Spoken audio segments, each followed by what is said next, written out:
This is Madson with your top stories on Sports 1140. The Sacramento Kings are finally back in action tonight. Their road trip continues in Cleveland. You can listen to that game right here on Sports 1140, beginning with game night at 3 o'clock. Kings Live is at 4, and then tip-off. It's an early one set for 4:30. Derrick Henry and the Titans started Week 14 of the NFL season with a bang. They beat the Jaguars 30-19 behind a monster game from Derrick Henry. He had 238 yards and 4 touchdowns. The Raiders and Niners are both in action at home Sunday. Oakland welcomes in the Steelers. You can hear that game right here on Sports 1140 while San Francisco hosts the Broncos. It's 8:02. Peak Financial wants to talk retirement. Dial pound 250 and say the word money. Those are your top stories. Now back to the drive on Sports 1140 KHTK. Rise and shine, sleepyhead. I'm not letting you go to work today. Wait, what? Everybody, listen up. Welcome to The Drive. Morning, morning, morning. You're gonna talk. Get on the phone at 339-1140. Pretty awesome, huh? Jump in on our text line at 441140. Everyone is talking about it. You must know that. The Drive starts now. Our thanks to Sean Salisbury on this beautiful Friday. If you're just joining us, 1 hour to go. Weekend is almost here. You're almost there, ladies and gentlemen. The show itself will be available in both audio and video form at KHTK.com shortly after the program finishes. Thanks to Kyle and Eunice for making sure all of that happens in case you missed anything, including Sean, who came to you from the Firewings hotline, 21 different flavors to choose from. Firewings.com, just wing it. Dave Richard is going to be with us in about 4 minutes. And if you have fantasy football questions, call now. Playoff time. Yeah, it is playoff time. 339-1140.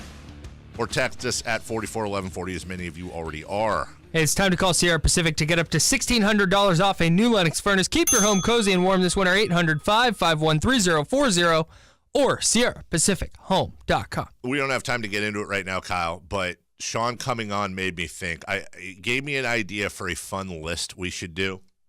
And you can kind of be an analyst for this, if not an expert. Analyst? Yeah, an analyst. Careful.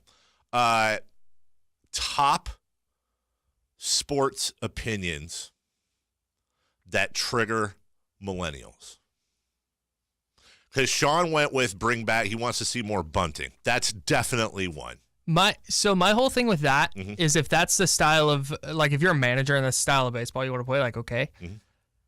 My issue with that is the assumption that it would make fans more interested. See, where I thought you were going, you had me and then you lost me, because where I thought you were going, which is really, to me, the best argument, is if you're a manager and that's the style you play, then nothing's preventing you from playing it, and there's a reason why people aren't doing it. And obviously, if it was effective, people would do it. So the only other choice is to mandate that people do it, and that's garbage. That's the argument. Right. So basically the anti-bunting thing doesn't come from, oh, I love home runs. It doesn't come from that at all. It's that we have a massive collection of data and numbers that support the idea that bunting a runner over is not that effective. There are times, tie game, bottom 9, your leadoff guy hits a double and you want to bunt him to third because he can score a million ways from third base with one out. Okay. There's times where it gives you an advantage. But just for the sake of going, well, yeah, that's just how you do it. Like, the numbers flesh out to say, not really. It's also the differences in traditional baseball lineups, as with, by the way, pitching has changed, as we've seen the starters going an inning or two, but same thing in baseball. Back in my day, traditionally, your fastest guy, your best contact hitter was number 1. Then generally the second fastest guy contact hitter was number 2. 3 was your best pure hitter. 4 was your power hitter. 5 was your second best power hitter. And then like the catcher and shortstop were 6, 7, 8. Right. That's changed now. Right, because the problem is that works if you go through the lineup. Right. What happens when your second hitter comes up with the bases loaded? You have to adjust. Right. So the idea now is, instead of doing that, you order your lineup to where you're maximizing the number of times your best hitters get to the plate. So as I was trying to prove, the point of this before we brought Dave Richard on was to try to create a list or get ready for a list of things that trigger millennials when it comes to sports. That's definitely one, because we couldn't even get to number 2. You had to argue the point. So bunting would definitely be on that list. To me, triggered though is like I am upset that you're like if you want to like I said if you want to play that way like you're just not gonna win as often. Triggered is when it gets brought up. The thing that's like when Sean was on. Kyle's getting Dave Richard now. When Sean was on, I was very entertained by Sean as I always am. But what you guys didn't really get to see is I was looking in the control room at Kyle. You know the saying "smoke's coming out of somebody's ears." Like there was like Kyle was shifting in his seat. He was like looking through, staring at me. I think there was hands in the air at one point. Can I be very, very frank? Okay. Like Frank. Gore? Yeah. That was mostly because I couldn't. I was trying to follow because that was a maze of thoughts that he was going through. He brought it, and I was more trying to keep up with what he was saying than I was. Yes. I wasn't. I don't want you pitching the idea that I was in here throwing things because of Sean's baseball takes. Please get Dave on the phone so I can talk more crap about you while you're busy getting somebody on the phone. From the 916. Here's something else that triggers millennials is when you say millennials get triggered. What? Arguing your point means triggered? What are you talking about? Bro, you're an old head. You're the reason why we can't make money. It's all in fun. Bunting. Home runs are overrated. Take away the three-pointers ruining the game. These are all things that generally piss off those under 30. I'm sure a couple people got upset at the whole Pete Rose, Ray Fosse thing in the All-Star game. That's a whole different topic. I mean, that ended Ray's career. I want to see that. I like plays at the plate. I love collisions. I turned you down because I didn't want to hear you. I heard nothing you said in the last minute and a half. That whole topic was about you. Just like this whole segment is going to be about my good friend, Dave Richard. Dave, who helps people on a regular basis. And in my opinion, his work is always important, but never more so than now when the playoffs are beginning for many, many people. And one player, one waiver pickup, one guy can be the difference between the consolation game and playing for the title. And if you want to find Dave Richard other than on the show, Fridays at 8:05, CBS Sports and CBS Sports HQ. David, how are you? Good morning, Dave. Did you start Derrick Henry last night? So it's funny you say that. I was, first off, my wife, and I already said this to the listeners an hour ago, my wife screamed out in the third quarter, and we wondered what was wrong with her. We're all eating dinner, my wife, myself, and the kids watching the game, and she realized in the third quarter not only that she was playing Derrick Henry in her game, but that playing with him, but that she had Derrick Henry on her team. She has had a bad year, and we have gotten in arguments because she's played injured players before, and I hate that. She didn't even realize Derrick Henry was in her lineup, which very much upset me. What I was saying earlier, though, is I thought very much about you last night, knowing I was going to talk to you today, because I'm sure there are people in your position, David, that do this for a living, that do the best you can every week. How many emails, texts, tweets have you gotten saying either, A, congratulations, you recommended Henry, or like I think most people did, dude, what's wrong with you? How'd you say not play Henry? It's an impossible position. You know, I actually haven't gotten any trash mail about Derrick. Yeah, you know, I've got a very civil following. Everybody's very nice to each other. They never call me names or anything like that. Okay, very good. But honest, no, they do a lot of the time, but not this time. Just for whatever reason, I think that people kind of accept the fact that this was a very random result and certainly not normal for Derrick Henry. And, you know, it takes a lot to have the foresight to see something like this happening. But if you look at Derrick Henry, he didn't have more than 58 yards rushing in a game this season. And now he's got 238 in one game and 712 on the year. He only had 2 games with more than 12 carries on the season. So, yeah, this is an abnormality. It was an accident. You don't give up a 99-yard touchdown on purpose in the NFL. And yeah, this Jaguars defense, I think what's going to happen is people are going to say, oh, well, Jacksonville's packing it in for the rest of the year. And, you know, they'll want to start Adrian Peterson against them next week. And you know what? It's a pretty damn good idea, probably worth doing. even though they're at home. I don't think people are going to trust this defense in fantasy if they use them in Week 15 or beyond. And Derrick Henry moving forward, does he have potential to do this again? I'm going to say no. I think this is a one-shot deal, a once-in-a-lifetime type thing. But he is a touchdown vulture to a degree. He's actually been Tennessee's best running back on the balance of the season. And they've been giving him more playing time really in the last few weeks. And I would imagine that you're going to continue to see that happening. And against the Giants next week, you better believe I'm going to project him to score a touchdown. 339-1140 if you want to talk to Dave Richard. Get in right now, though. Text line already filling up, including this guy who's freaking out, Dave. I'm just going to get this out of the way. He needs a flex player, PPR, and he's got these choices. Adrian Peterson at the Giants, Isaiah Crowell in Buffalo, Josh Reynolds in Chicago. Which would you do? Those are not great choices. I'm going to lean toward Adrian Peterson. And let's just face it, the Redskins really don't have a choice. They've got to lean on AP, and the matchup isn't that bad. A running back has been responsible for a touchdown in every single game against the Giants this season. Although last week was the first time they didn't allow a rush. I just hung up on Dave Richard. Kyle's looking at me with What are you doing? Kyle's looking at me with this incredulous look on his face. Here's the thing.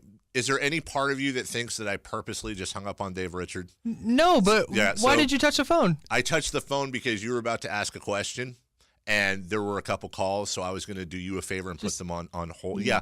Could you just get him back on the phone? No, please? I'm going to be mad about this. You're just going to leave it alone? Thank you.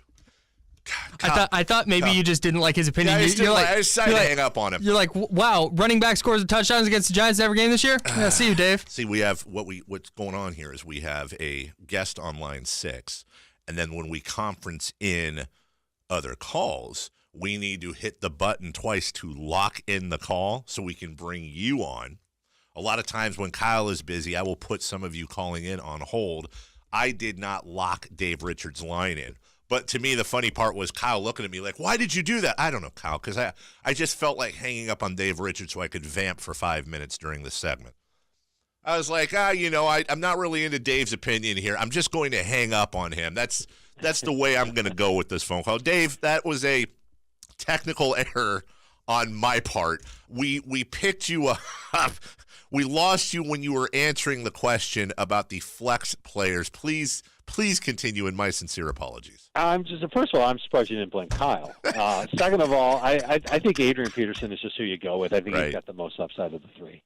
Okay, so the bottom line there is out of those three we suggested, Adrian Peterson is your pick. We suggested hanging up on your fantasy team because you're probably not going to win with those guys as options in a PPR league. You know what he could do? Go see if you can get somebody like Adam Humphries, Dante Pettis, and here's a sleeper that I love this week, Antonio Callaway of the Cleveland Browns. He's going to be out there in the league. Start one of those guys ahead of all three of them in PPR. Dave, do you like LaShawn McCoy or Jeff Wilson more this week? I like McCoy more. I like the matchup better against the Jets. Jets have been really bad against the run. LaShawn had a huge game against them earlier this year. And I know we're coming off a game where Josh Allen was a monster, stat monster, 2 touchdowns, lots of pass attempts, lots of rushing. I think the Bills get a little conservative this week, and they lean on Shady. This is a game that they can win. And they've been giving them work, at least 15 carries. I believe it's 3 straight games now, all competitive games for Buffalo. This is going to be another one. I think LaShawn McCoy has a big game and a sneaky play in daily as well. I believe he's at 5,000 on DraftKings.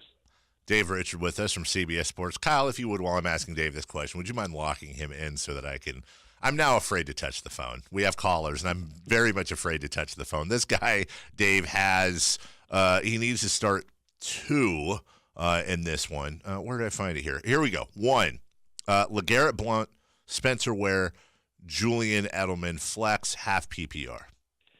Give me the names one more time, Sure. Dave. LeGarrette Blount, Spencer Ware, Julian Edelman. And did you say PPR or non-PPR? Half PPR, half point PPR. Okay, so Edelman's a must. That goes without saying. And I have a good feeling about LeGarrette Blount this week. I love the matchup against Arizona. The Cardinals haven't been able to stop anybody. 15 rushing touchdowns allowed. And like LaShawn McCoy in Buffalo, LeGarrette Blount's been getting work, at least 15 carries for him each of the last 2 weeks for the Lions. And the Lions have been in competitive games against teams like the Bears and the Rams. Now they're taking on Arizona. You're telling me they're going to get blown out in the desert? I don't think so. I think LeGarrette Blount makes the cut as a number 2 fantasy running back this week. This guy needs 2 of the following: Cohen, Jordan Howard, Mark Ingram, Chris Carson. I'm going to go with Cohen. I think he's a must at this point. And Ingram is my next favorite running back of the group. I'm a little worried about him just because that workload seems to get around 14 touches a week, but the matchup is too good. He's certainly better than the other guys you gave me. Dave Richard with us. Here's a guy on the text line, and then we'll get to the phones at 339-1140. I always like when people start out a question with, here's an excellent fantasy question. Let us be the judge of that, please. This guy's playing against Jameis Winston. His wide receiver options are Mike Evans, Humphreys, it says D. Thomas. Who else would that be other than Demaryius? That would be Demaryius. Demaryius Thomas. Oh, because, okay, I got you now. He needs to pick 2 wide receivers. I was getting him mixed up with Emmanuel Sanders. He needs to pick 2 of those wide receivers, Evans, Humphreys, and Thomas.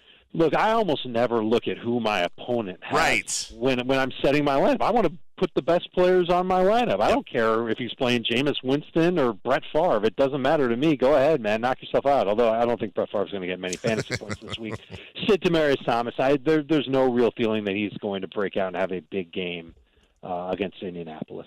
All right, let's go to the phones. And I just said a tiny prayer that I don't hang up on Dave Richard.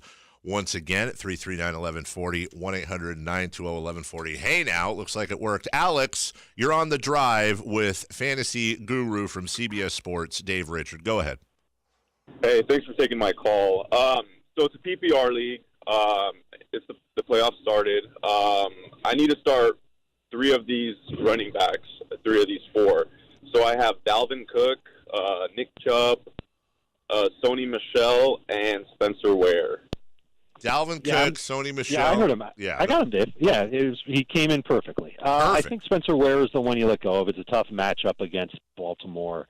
Ravens have allowed a few touchdowns over the last 6 games. I think 4 touchdowns to running backs on the ground in their last 6, but they've been tough on the run, man. Like 3.3 yards per carry, tough. And Spencer Ware he didn't quite get as much work as I thought he'd get last week. Yeah. And that makes me a little bit nervous. I just think that he's more of a flex option. And I like all those other running backs better. All right. Let me ask you this from the tax line: Lamar Miller or Brandon Cooks as my flex? I'm going to lean toward Cooks because he has more upside, but I can't deny what Lamar Miller's done. Double-digit fantasy points in 4 of his last 5 games. He's been playing great. The game with 97-yard touchdown run, that's a little bit fluky, but still he's getting opportunities in Houston. I think Cooks just has more upside, even if it is a tougher matchup.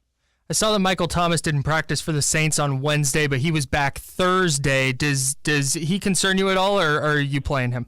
No, what worries me more is that New Orleans isn't typically as aggressive offensively when they're on the road, particularly when they're playing on grass. It's just a thing that they have. When they're at home, it's a no-brainer. They're going to run on that fast track, no problem. And Tampa Bay's defense, I got to give them credit. Their last 2 games, 6 interceptions and 8 sacks. So they're starting to round into form. They're a lot better than they were earlier this season. But that being said, you're still going to use Michael Thomas. Sitting him really isn't an option unless you're absolutely loaded at receiver. New Orleans, Green Bay, or Kansas City's defense? Yeah. I think I've got to lean toward Kansas City. Their secondary's been playing better, and whether it's Lamar Jackson or Joe Flacco, there will probably be some turnovers that they can take advantage of. Am I correct in assuming if you say you lean in Kansas City and they're hosting Baltimore? Would New Orleans and Tampa Bay be your – this is a weird game for me, Dave, and this is where the fan in me takes over the fantasy football expert like you. Where I look at that game and go, all right, like you said, Tampa Bay's starting to round up a little bit on defense, but at the same time, is this like a crazy – like not only did New Orleans lose to Dallas last week and they got shut out in the first half, but they also had that embarrassing home loss to start the year. So is this a revenge game where New Orleans is just going to freak out and score 90 touchdowns? Do you ever struggle with separating logic from basically what I just said, which isn't logic? Well, what you're saying is, what are the things that New Orleans will do this time that they didn't do last time that forced them to lose in an embarrassing home game, or an embarrassing loss? Yeah. I think the things that they'll try and do is protect the football more, not turn the ball over. That would certainly suggest being more conservative and getting after the quarterback more, which is just a defensive move where they try and collect more sacks. Let me say this. If you can get the Giants defense, they're taking on Mark Sanchez. That's typically a good thing. Yeah. I would start the Giants defense over all the other defenses you named. Last thing for you, Dave, with the playoffs starting for many this week, I always like to try to throw in a philosophical question every once in a while. What do you think, or can you pinpoint, the biggest mistake people make when they get in the playoffs? I don't know if they're, the question that I normally get this time of year is, do I start my studs no matter what, or do I play the matchup? Yep. And I would say that if you've been starting your studs all season, don't change it. But if you've been playing the matchup all season, don't change that either. Just whatever got you to this point, stick with it. I always prefer to play the matchups for better or for worse. But at the same time, the players that I have who I know are, marquee names, they're marquee names for a reason. I'm not going to pull them from my lineup, even if they're, playing against the Vikings, for example, or something like that, or the Bears. It's why I can recommend Brandon Cooks, because I kind of feel like he's a stud, and I would kick myself all year if I bench Todd Gurley because he's going up against the Bears. No one's going to do it, but you bench a stud, and then they go off, and you lose because of it. It's a little bit different than the Derrick Henry situation, because you probably weren't considering Derrick Henry as a stud in a good matchup. You were probably saying, well, this guy's a touchdown-dependent sloth who's got a tough matchup. And so that's something you won't kick yourself over versus the other one. I would say the only other thing is that people don't necessarily check the waiver wire at this time of the year. And there's a lot of interesting running backs that are still out there in a handful of leagues. Guys like Jalen Samuels in Pittsburgh, Justin Jackson with the Chargers, Jeff Wilson with the 49ers. People think that they're set. They made the playoffs. Their roster is as good as it could be. It's not necessarily true. You don't have to carry two kickers or two quarterbacks anymore. You should certainly pad your depth. If you've got Todd Gurley, you need to have John Kelly on your bench. If you've got Ezekiel Elliott, you need Rod Smith. How you use your bench spots matter. I would say that that's probably the biggest mistake, that and ignoring your waiver wire. That's very interesting. If you're at this point, you're right. You don't need buys. You know who you are and aren't going to play. Get your depth, handcuff your guys, and you never know what could happen next week or early on in the playoffs, buddy. Just ask the guy who had James Conner on their fantasy team. Great point right there. That's Dave Richard. Dave, where can people read, see, and hear you?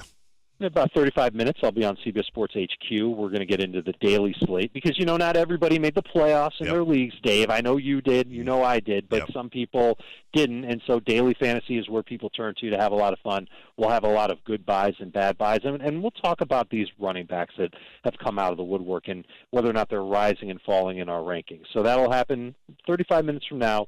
CBSSportsHQ.com. Watch it live for free. He's the best in the business, and there's a reason why we've been talking for years and years and years. Dave Richard joining us each and every Friday at 8:05. Buddy, I appreciate you. Have a great weekend. You got it, Dave. And let me just say one other nice thing about you. Uh-oh.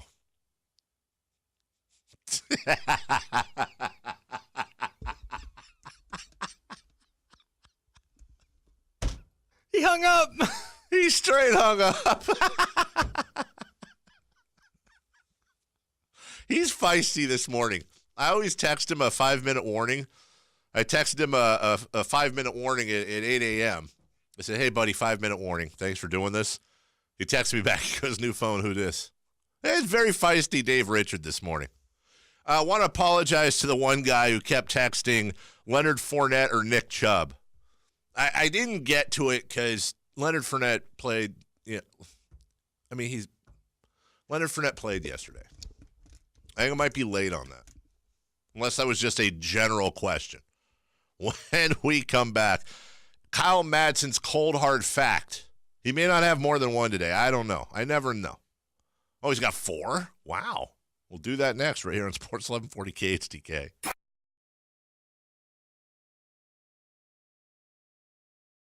This is Kyle Madson with your top stories on Sports 1140. Hey, the Sacramento Kings are finally back in action tonight. Their road trip continues in Cleveland, and you can hear that game as you can every game right here on Sports 1140, beginning with game night at 3 o'clock. Kings live at 4, and tip-off is at 4:30. I'm so used to those 7 o'clock tip-offs that I just immediately go into those times. But no, game night 3, Kings live 4. Tip-off, it's an early one at 4:30. Derrick Henry and the Titans had a huge night last night against the Jaguars to kick off Week 14 of the NFL season. The Titans won 30-9. Derrick Henry went for 238 yards on 17 carries. He scored 4 touchdowns. The Raiders and Niners are both in action at home on Sunday. Oakland welcomes in the Steelers, while San Francisco will play host to the Denver Broncos. It's 8:32. Peak Financial wants to talk retirement. Dial pound 250 and say the word money. Those are your top stories. Now back to the drive on Sports 1140 KHTK. Here we go. The drive continues now. Our thanks to Dave Richard for joining us on the Fire Wings hotline. 21 different flavors to choose from. Firewings.com. Just wing it. Kyle's Cold Hard Facts brought to you by Coors Light, coming up in moments. Kyle, it's not easy to find a size 17 2014 Nike Hyperdunk in a basketball world where the preference is for the newest sneaker releases. Retro shoes might be popular, but that shoe isn't one folks are clamoring for. And if you watched the Kings game in Phoenix the other night, it was impossible to miss Kosta Koufis' shoes. They were a striking light blue color. Assistant equipment manager Miguel Lopez found them on eBay. Sometimes Lopez will come across used versions, but when he finds a new pair on eBay, he grabs them. Costa said, "I don't know. They feel really good on my feet. I'm one of those guys, if I find one pair, I'm going to rock them out as long as I can." Shout out to Miguel. He hooked me up with these. I'm such a Kosta Koufis cheerleader. I love him. Man. I love him to death. He just gets, he likes a shoe made 4 years ago. The equipment manager grabs it off of eBay. He wears it until he can't wear it anymore. Kosta Koufis, I can't say name brands. Kosta Koufis is the insert super reliable car, 4-door sedan, not flashy. You're not picking up any dates with it. But you do know this. When you go out in the driveway in the morning, it's going to start. It's going to get you to your location. The radio and air conditioning will, in fact, work. So will the heater. But you're not going to get heated seats. You're not getting a heated steering wheel like I have. It's going to get good gas mileage. That's it. Some say I am the Kosta Koufis of KHTK. Say Koufos? I started to, and then I caught it. Yeah. I am the Kosta Koufis of KHTK. I love this man. I really, really do. Also, I love Kosta too. He is, and that's from, by the way, let me credit that. That's Jason Jones in The Athletic today. Wrote a very nice article on Kosta. And anytime he can get any shine, I'm a huge fan of that. We've got a voice guy who needs to do a thing, but first up, here's Kyle Madson. Hey, it's 8:35, and it's time to call Sierra Pacific to get up to $1,600 off a new Lennox furnace. Keep your home cozy and warm this winter. 800-551-3040 or SierraPacificHome.com. Well, it's time right now for the Friday edition of Coors Light's Cold Hard Facts. Yeah, we got 4 of them this week. It's today. time for the forgot to hit Coors the Light sound. Cold Hard Fact of the Day. Did a whole Here's intro. Kyle Madson. I did a whole intro. That's my bad. That's okay. I was really shook by size 17 Hyperdunks. It's Friday, and I believe Jason Ross is already thrown in the pen. Hey, the Suns scored 9 points in the first quarter last night. No, Kyle. They scored 9 points. I hate to interrupt you, but they scored 9 points in the first quarter Tuesday against the Kings. You're absolutely right, Dave. Thank you. They did it again last night against the Blazers. Come on. How is that possible? They're the first team in the shot clock era to be held under 10 points in the first quarter of back-to-back games in their last 2 first quarters. You ready for this? Yeah. They have been outscored 70-18. They've played one half of basketball, and they've been outscored 70-18. Let me give you I know we're truncated here, but here's Charles Barkley last night. Checking out what else is going on around the league. You already saw the Boston win over the Knicks. Look what's going on in Portland. Jake got 15. Jake got 15 points the first quarter. And hey, Jakey. What do you mean the first quarter? The first quarter. Oh, come on. Dude, come on, Phoenix. 34-7. Come on, man. Come on, man. That's not real. This is ridiculous. Hey, come on, man. That cannot. Hey, Phoenix. Jakey Olajuwon. Yeah. Phoenix is playing without their top two scorers, Devin Booker and T.J. Warren. Well, they were down 27 at the end of the first quarter the other night with them guys. Okay, Big Jakey. This is ridiculous, Phoenix. Come on, man. Y'all embarrassing me. Charles Barkley rolling over in his... Charles Barkley and Dan Marley rolling over in his grave. Charles Barkley just said that Charles Barkley was rolling over in his grave. I think that's the first time that's ever happened. I think it is, too. Chuck was upset. My favorite thing is saying that on the internet. Like when Nick Mullins does something bad and somebody goes, Joe Montana's rolling over. So they go, Joe Montana's still alive. Right. Golly. Fun fact number 2. Derrick Henry's 238 yards last night were the most in Titans history. Mm-hmm. His 99-yard touchdown was only the second one in NFL history. Tony Dorsett did it on January 3rd, 1983. I remember that very barely. I was a tiny little child, but I've seen the replays. Derrick Henry's run was better than Dorsett's. Yeah. I'm very comfortable in saying that, and if you're old and you disagree, just understand that it's because you're old. Right. Like that's literally your nostalgic connection to Tony Dorsett. That's fine. Don't be that guy. On this day in 1937, the Red Sox acquired Ted Williams' contract. 2 years later on this day, Lou Gehrig was elected to the Hall of Fame. What? Yeah, so big day for baseball. Yep. That's December 7th. Yeah, great Lou Gehrig. Yeah. Giannis Antetokounmpo's birthday is today. It's also Larry Bird's birthday. I think he turned 62. Giannis Antetokounmpo turns 24 years old That's today. just wrong. That's so dumb. I don't like it. Like every time I start to have this inkling of like, you know what? Maybe we don't see him like ever develop that three-pointer, or we've just kind of seen him. No, he's 24. Like I always forget that because he's been in the league since he was 18. If you told me like I have 2 seconds to think about it, how old is Giannis? I would have said like 28. Well, we've played that game before. Right. We've played that game before where what was it? Derrick Rose and it's the Tyreek opposite. Evans. It's the opposite game where the guys we think they're a lot older than they are. Wait, no. Never mind. You got it right. I got you. Anyways, he has been in the league, you said, since he was 18 years old, correct? Yeah. So Giannis Antetokounmpo turns 24 today in his 6th NBA season. That's kind of ridiculous. Cold hard fact number 3. Wait, that was number 4. Oh, that was? But there's a because I have these like in paragraphs, so there's facts within the facts. Giannis is one of 3 players in NBA history with 500 blocks and 500 steals by the age of 24. Do you know the other 2? We have 1 minute. 2 minutes. LeBron James? No. No. Kareem Abdul-Jabbar? No. Not Wilt Chamberlain? Nope. Blocks. One is very obvious. The other one I would never get. Like it's a well-known player. It's 2 very well-known players. Hakeem Olajuwon? Nope.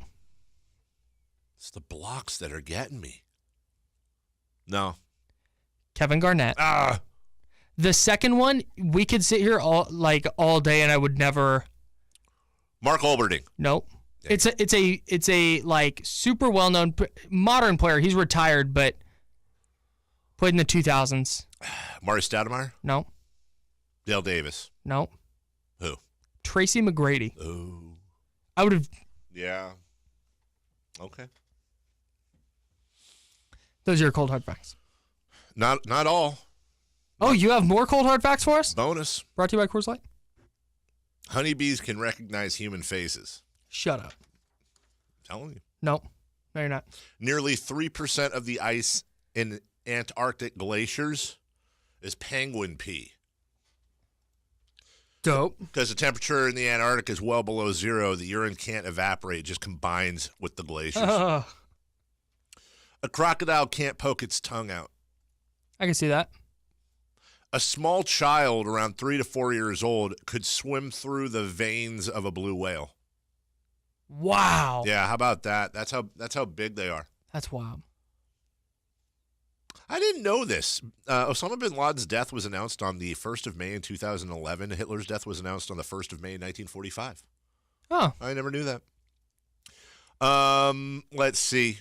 Hewlett-Packard's name, the name, HP, was chosen on a coin toss. It was either going to be Hewlett-Packard or, wait for it, Packard-Hewlett. They flipped a coin. Let's see. Finally, Pirates wore earrings because it improved their eyesight. Okay, this is really finally.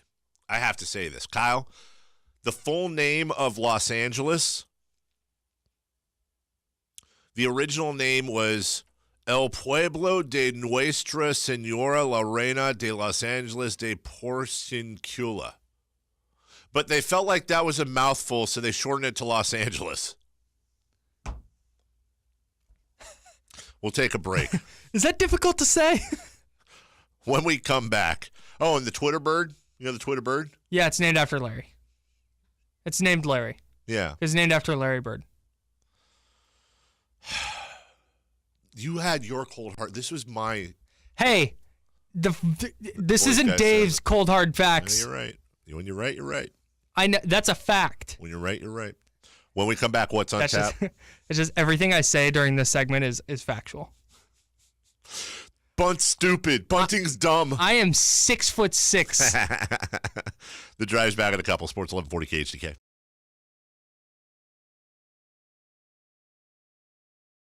What's on tap?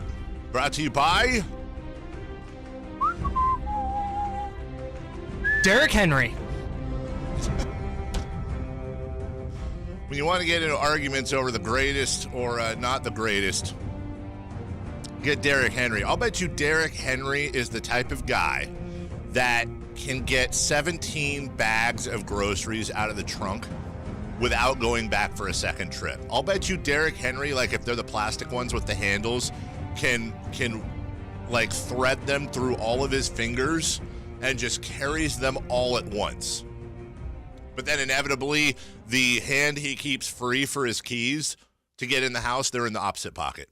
Happens every time. Every time. Every time. There's two things that I'm certain of in life. If I'm carrying a bunch of stuff in one hand and I need to get in somewhere, the keys will be in the opposite pocket. That's number one. Number two, if I'm trying to get a USB plug into the outlet, I will always, always, always start with it upside down and then flip. I've never once gotten it right on the first try. Never. Kings Cavaliers tonight at 4:30. Pregame at 4 o'clock. Right here on the Sporty 1140. Sacramento favored by 2.5. It is a big, giant, full slate of NBA basketball. Game of the night probably in Milwaukee. The Bucks hosting the Warriors, and the Warriors are starting. They're not there yet, but Steph Curry's back. They're starting to get healthy. Still need Draymond Green. That will be an interesting game. Kyle, top of your head, what is the line in this game? Warriors-Bucks in Milwaukee. Bucks minus 2.5. Kyle is saying the Bucks are favored by 2.5. I'm going to be very honest with you. That's right around where I would have put it. So I'm going to stand with you on that. It's even. The odds are even. Straight up even. It's a pick 'em, Kyle. Give me the Bucks. Really? Yeah, in Milwaukee. Yeah. Game to watch, too, for Kings fans. The Pacers playing the Magic tonight. So both the Kings and Pacers will be on the second game of a back-to-back. The Pacers will host the Kings tomorrow, but they've got to travel. They have to travel from Orlando to Indianapolis. The Kings just have to go from Cleveland to Indianapolis. We have some very fine people that work with us here. I love them very much. And now that it's around the holidays, we have a lot of bakers in this office. And there was just an email that went out. I'm very excited right after the show. I'm going to go, yeah, I got your attention now, Kyle, don't I? Goodies is the title of the email. I won't say who it's from. But it says, there are 2 dump cakes on the ice machine, an apple pecan and a cherry pineapple. Enjoy. And I know the person that cooked these, and I love her to death, and they're going to be amazing. But can we come up with a better, I mean, can we petition, like when I hear dump cake, is that a real thing?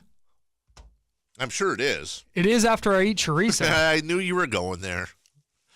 Dump cake does not sound appetizing. Bunt cake is fine, but of course millennials hate that kind of cake. They do not like the bunt cake. I don't thank you, Kyle. I stumbled into that one. Also had an awkward moment a couple breaks ago. I saw a coworker, and again, I won't use any names, but has this ever happened to you? Coworker was like, "Hey," I said, "Hey, what are you doing this weekend?" They were like, "Oh, I'm doing this. What are you doing?" They said, "Oh, hey, are you going to XYZ's Christmas party?" And it's a coworker here, and I was like, "No." Oh my God, do you even know about it? No. I've done that before too. Like it was a maliciousness. It's one of the bosses here is having a Christmas party. And I didn't know anything about it. Kyle, did you know? Are you going? I thought everyone got that email. To be fair, I don't know. Maybe I did. I don't think I did though. Hey, they do the all thing that gets sent to everybody, but then they have a code that they have a sack all party parentheses, right. And that's the list. Sans Dave. Oh, that's great. Are you going? It's like that episode of The Office. Yeah, I'm going. You're actually. Why would I not go? Well, I'm just saying. I'm trying to get in good with the right people here. Of course, I'm going. Hey, are you doing a bit, or did you really get invited? I'm doing a bit. Oh God. Okay, you got me. You were going to actually be bummed. I was right. Well, here's the thing. And let me be really honest and fair. Had I been invited, I'm really, and this isn't me like saying, this isn't like the reverse psychology. I'm really glad I wasn't invited for real because I wouldn't have gone. Right. But I would have been stressed out. Right. About having to make an excuse. Finding out that I don't have to cancel plans is a better feeling than canceling plans. Right. There's nothing better than you have something to do on Friday night and then the person texts you or calls you and goes, "Hey, you know what? I'm sorry, but I'm not feeling well. Not going to make it out tonight." Like, excellent. Well, let me tell you. There are not a lot of good reasons to have children. They are loud. They're like dogs that talk and cost a lot more money. Right. But one of my favorite things about having kids is they are a built-in excuse. How, on a scale of 1 to 10, how excited were you when you found out that Justin Timberlake concert you were supposed to go to with Scott Moak got canceled? Okay, here's the problem with you asking me that question, which is a very unfair question to ask me publicly. Uh-oh. I'm gonna be honest. A 12, but to be clear, that had nothing to do with the company. It would have been an 18, except six of it was I was sad I couldn't hang out with Scott Moak. Sure, and it's not that was not a knock on Scott. No. Yeah. No, I'm hanging out with Scott tomorrow night. Right. Scott and I are going to be having a good day at Ice Cube tomorrow night. Dude. But I wanted to hang out with Scott, but it was late night, and nothing against Justin Timberlake either. It's just, Want me to send you into the weekend, Kyle, on a good note? Yes, please. I've been waiting all week, and I actually thought that I wasn't going to get one, but here is your unofficially sponsored Fire Wings horrible take of the week. From the 916. Fire take of the week. There you go. Yeah, but it's a terrible take. Well, no, I'm sorry. It is. It's a great take. You're overhyping the 99-yard run way too much.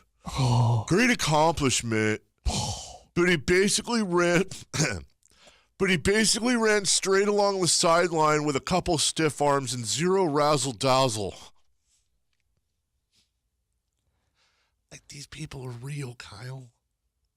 He just ran along the sideline with some stiff arms. It would be impressive to me if they had 27 defenders on the field. Razzle down. What do you need? A spin? A hurdle? You want him to have glitter coming out of his rear end? You know what's razzle dazzle to me? Is knocking NFL players on the ground with stiff arms. They weren't trying to tackle either, man. It's bad competition. You can tell the Jags quit. Oh. Is that the worst nickname in sports? Hey, that guy that texted that in definitely pours his milk before the cereal. 1 billion% he does. Drink. He probably likes orange juice after he brushes his teeth. And drinks it while wearing a Vontaze Perfect jersey. He doesn't like live performances of songs because he only likes it the way it sounds on the album. What about me? We'll take a break, and by that I mean we'll be gone for a few days because it's the weekend. Jim Rome is next, followed by the Lowdown, and then the Kings and Cavaliers. Enjoy your weekend. Enjoy the rest of your broadcast day on Sports 1140 KHTK. Bye now.